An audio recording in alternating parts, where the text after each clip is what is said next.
like when I saw 2019 and you're like I saw you coming out the gate and you're going like the event to event to event.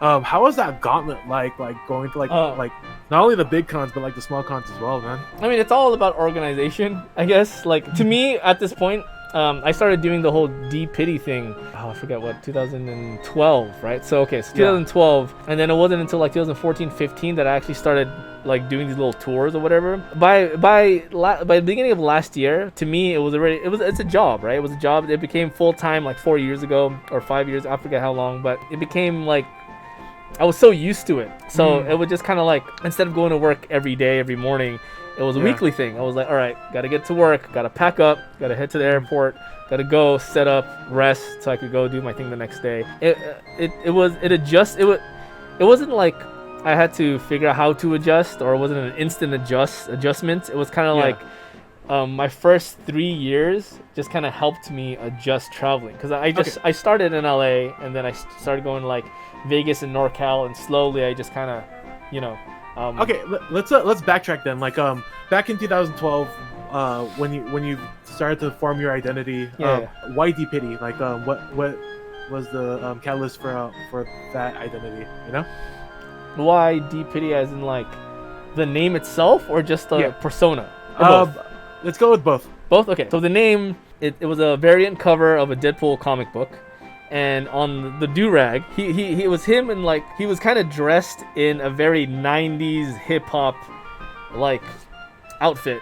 And his two girls with bling. And on do-rag, it says D-Piddy, right? Oh, and I thought to myself, I thought ahead, and I was like, okay, I need to think of a name for like an alias for myself, because like people have aliases, right? I knew people knew me as Deadpool, cosplaying Deadpool, and I didn't have my first 2 or 3 videos. I didn't have a name yet. I didn't even have there was no Instagram, and I didn't have a Facebook page yet. And before, people used to do Facebook pages. I didn't have anything, so I'm like, okay, I need to have a name.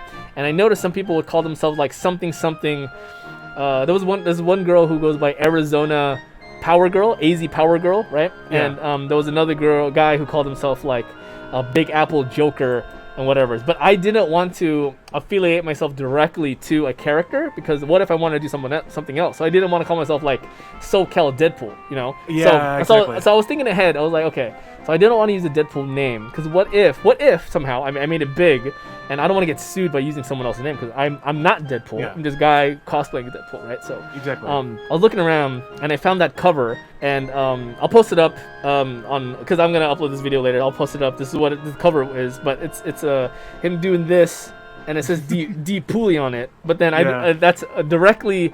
I didn't want to directly grab that, because that's someone else's art, right? So I just decided, and obviously D-Piddy is a play on P. Diddy, Puff Daddy, Sean Combs, and so I decided to switch it. Instead of P. Diddy, I did D-Piddy. That's the only, so there's no big whatever. That was it. I just couldn't think of a name. The whole persona, the persona is basically, I just don't show my face, and I just go around, and I initially wanted to tell everyone who I was, because after the first year that I came out, that I started doing these videos, I blew up because of a video I did called Deadpool vs. Gangnam Style, and Gangnam Style was huge on YouTube, and everyone did parodies. So I did a parody on my original channel. So I had a channel before this one, and it got 50 million views in a week. And where was it going with this? Oh, okay. And then on Reddit, someone posted on Reddit, went on the front page of Reddit. It was on the front page for like days, and people wanted to know who this Deadpool guy was. And they started seeing my anime expo videos and whatever's, and I was like, yo, it's me. I like being in the front and center of attention, so I want to tell everybody.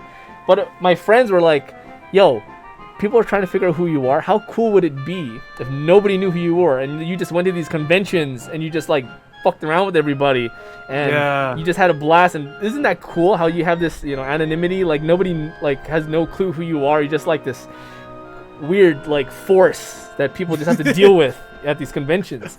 Exactly. And then I was like, yo, that's a really cool idea. It's like I have a secret identity. That'd be really cool.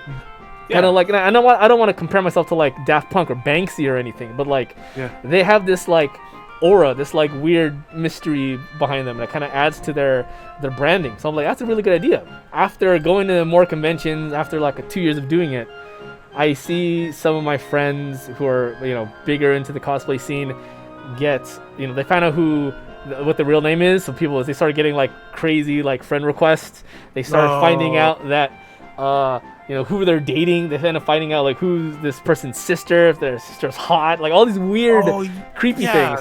And then I realized it became a twofer, right? It's like, one, it's cool to have a secret identity. It kind of adds mystery and whatever. It's cool to the brand. And two, now I don't have to deal with that shit, right? Like I become a YouTuber, and YouTubers, like, they get harassed, they get followed everywhere, and now I don't have to deal with it.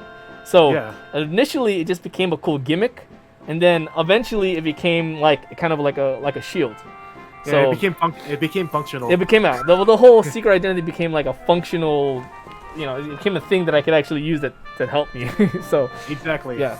Besides that, it's one of those things where like the internet just like it's a great tool to get noticed, but like there's this thing of like losing your private life, and it gets really it's taxing on people, you know? Yeah.